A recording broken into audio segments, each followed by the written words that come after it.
You are listening to DJ Boy. 我讓你隔離當到數，灑灑滿風做咩啱咪？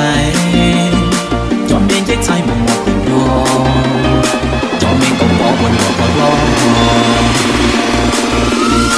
我未隔離都送落嚟，做咩一切點嘅對呀？後到咗先落行家啊，灑灑無沙來那講去。做咩啱咪你過得得？做別報求流轉雪差，讓做手把後我滿他，撒錯那家有花雪客，換我未隔低當地冷，這路時候咗冇落住，落咗冇算我全部我，誰路是路途遠隔多。You are listening to DJ Boy. Let's go.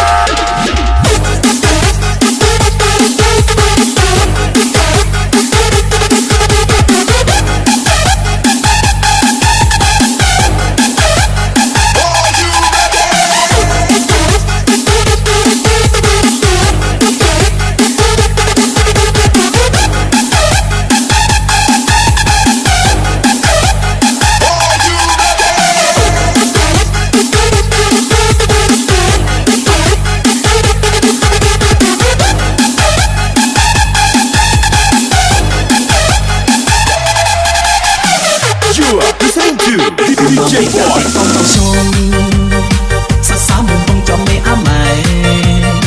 做咩一切無我變過？做咩個我換我個咯？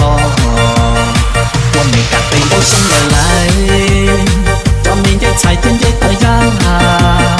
後做咗先落更加大，灑灑無沙來難講去。做咩啱咪嘅過得得？做別報求流轉雪差。讓做手把後我滿他，撒錯那家有花雪客，換我未隔低當地冷，這路時候